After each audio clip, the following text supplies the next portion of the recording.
O Senhor esteja convosco. Ele está no meio de nós. Proclamação do Evangelho de Jesus Cristo, segundo Mateus. Glória a vós, Senhor.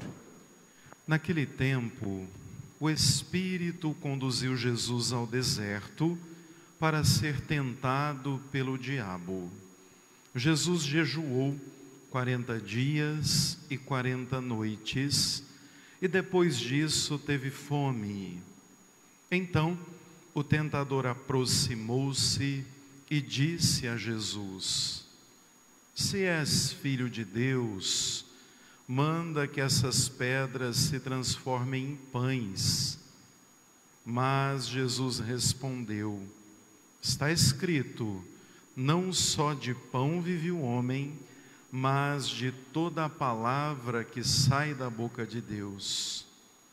Então, o diabo levou Jesus à cidade santa, colocou-o sobre a parte mais alta do templo e lhe disse: Se és filho de Deus, lança-te daqui abaixo, porque está escrito: Deus dará ordens aos seus anjos a teu respeito, e eles te levarão nas mãos, para que não tropeces em alguma pedra. Jesus lhe respondeu: Também está escrito: Não tentarás o Senhor teu Deus.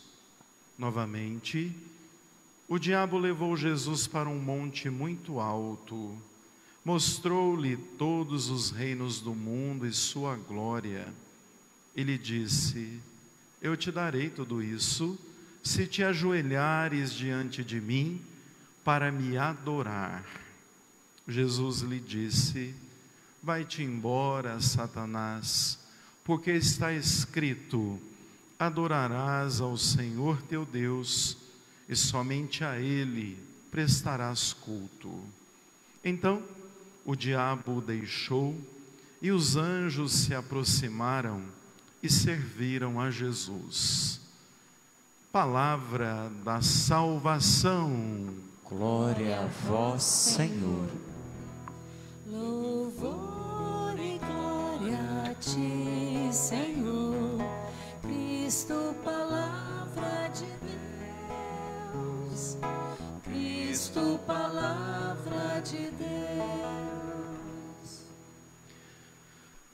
Queridos irmãos e irmãs que rezam aqui conosco, da Matriz de Santa Luzia, você também que nos acompanha por meio da Rádio Cidade e da nossa Web TV.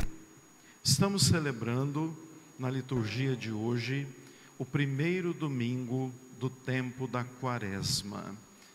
Na quarta-feira, fomos convidados, na missa em imposição das cinzas, a rasgar o nosso coração, a aproveitarmos o tempo favorável, a fazermos, na verdade, a experiência de deixar-se reconciliar. E aí vejam que nessa pedagogia que a igreja vai nos favorecer, nós começamos o primeiro domingo acompanhando Jesus ao deserto, para ali lidar com as tentações muito humanas, com tudo aquilo que cada um de nós cotidianamente vive.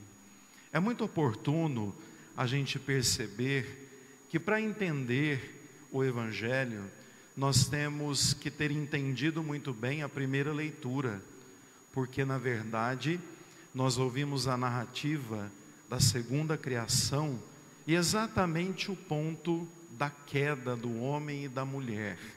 Adão e Eva, criados no paraíso, ou no jardim, ou no Éden, recebem a missão de cuidar da criação. E Deus diz a eles: olha, vocês podem tudo, vocês são livres, só não podem comer o fruto daquela árvore. Aí vejam que a gente ouve a narrativa claramente que eles fizeram exatamente o contrário.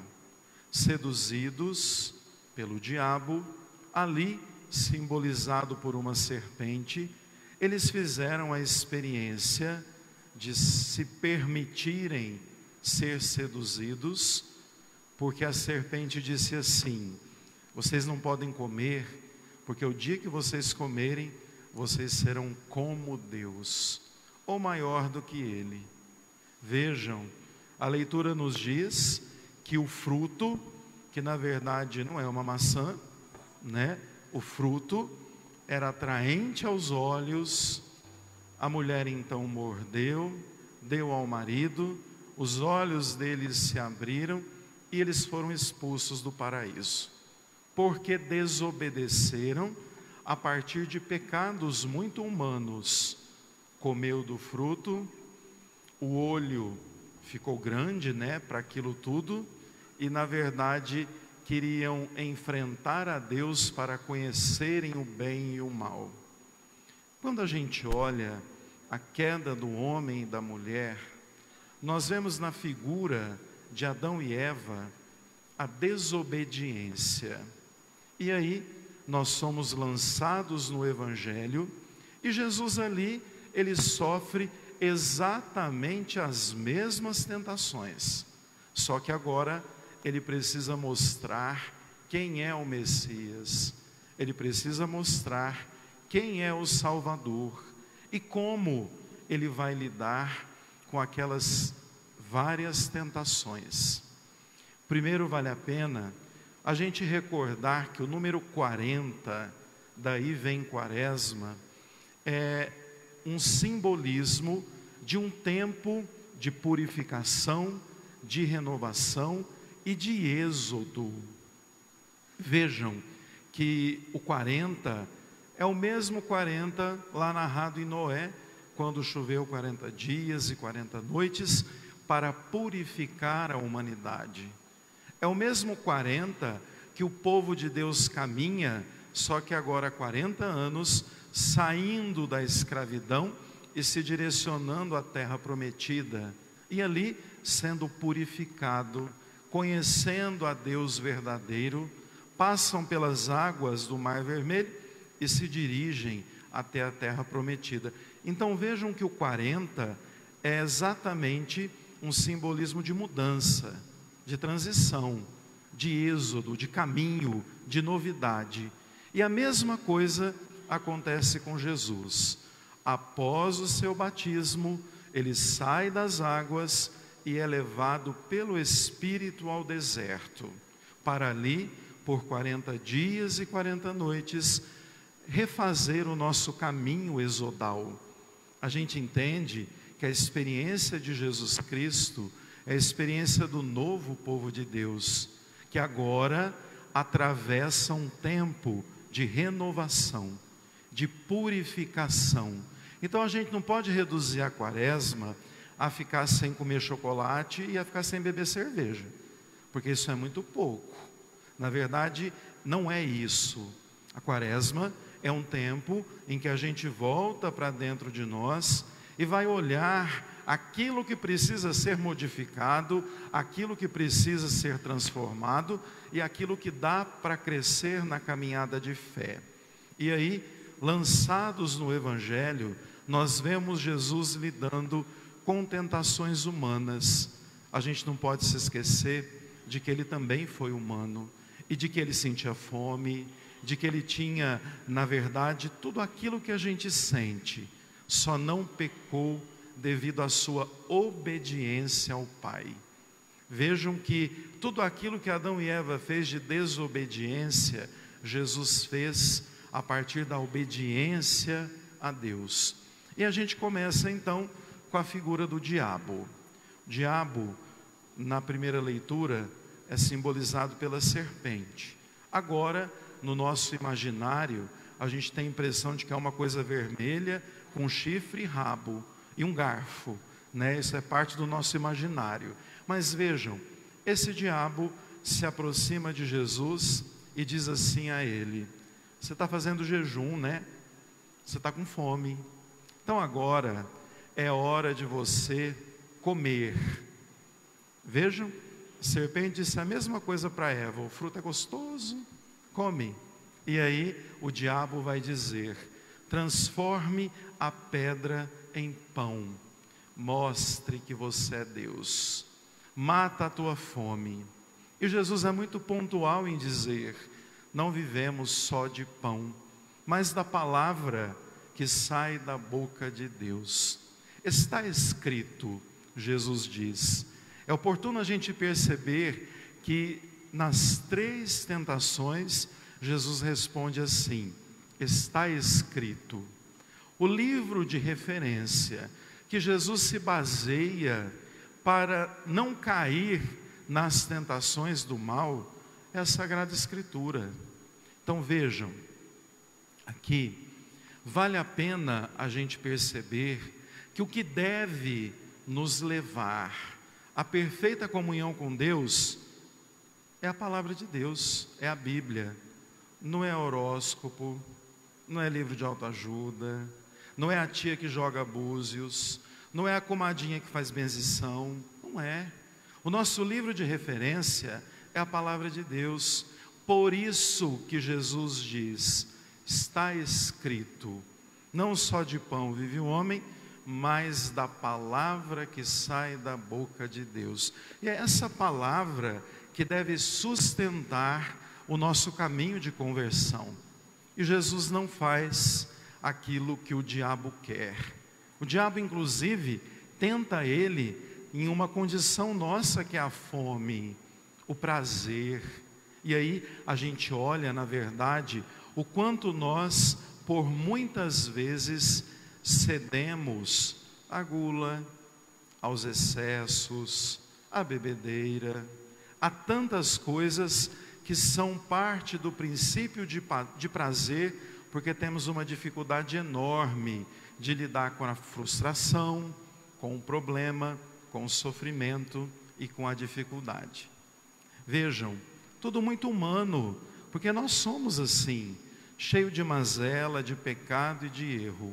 Mas aí Jesus diz: é a palavra que deve te sustentar.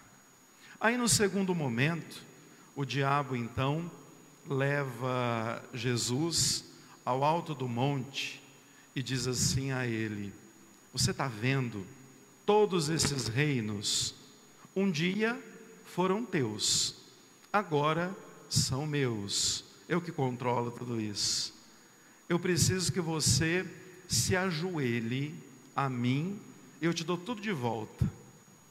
Olha a ousadia do diabo. Jesus não dá muita bola para ele não. Percebam que Jesus não conversa com o diabo. Ele só responde: está escrito. Está escrito. E ele vai dizer claramente: não tente o Senhor teu Deus. Ou eu não vou ajoelhar para te adorar. Porque na verdade, veja que o ter não pode me levar a prostrar-me diante de ti. Aqui fica-nos evidente algo que é muito humano: o ter, o acumular, o juntar. A gente muitas vezes acaba achando e vinculando que é aquilo que a gente tem que nos faz, e não é aquilo que a gente tem que nos faz, é aquilo que a gente é. E aí vejam, ali o diabo diz: eu te dou tudo que você quiser, ajoelha-se, renda-se a mim. E vejam, quantas pessoas acham que muitas vezes elas prosperaram, porque é isso que a teologia da prosperidade prega, e por isso elas são amadas por Deus, e aqueles que o contrário disso não são amados por Deus. E chegam até a testar Deus, dizendo, né? Olha, se você realmente me ama, me beneficie, eu preciso disso, eu preciso daquilo. Como na verdade, se apoiar no ter ou nas coisas pudesse nos salvar. E aí a gente vai para a grande terceira tentação, que é a tentação do espetáculo, a tentação do poder. Uma tentação muito preocupante nos dias de hoje, porque o que o diabo faz? leva Jesus para cima do monte e fala assim: agora é hora, eu quero ver se você é Deus mesmo. Pula daí, se mostra, nós queremos ver o teu poder, né? Se você pulando daí, seus anjos vão vir, a gente vai ver uma cena tão bonita. E Jesus diz: não tente o Senhor teu Deus, está escrito. O diabo inclusive usa a escritura para provocar Jesus. E Jesus diz: não tente o Senhor teu Deus, não é esse o caminho. Por detrás da tentação do poder, existe a tentação da imagem, do espetáculo, hoje da mídia, que vive nos colocando em várias situações que não são verdadeiras. Quantas pessoas insistem hoje em publicar centenas de fotos, inúmeras, para mostrar para o outro uma coisa que não é verdade. Às vezes termina de publicar e se debulha em lágrima, porque nada daquilo tem sentido. A gente vive a cultura da imagem, e uma cultura da imagem que desumaniza, que põe padrões, que obrigam as pessoas a serem iguais. E aí vejam, nós estamos entrando nessa onda, a onda do poder, a onda do prestígio, de achar que a gente é alguma coisa a partir do prestígio que tem. E vejam, na quarta-feira fomos muito iluminados ao entendermos que somos pó, e ao pó voltaremos, que todos somos iguais.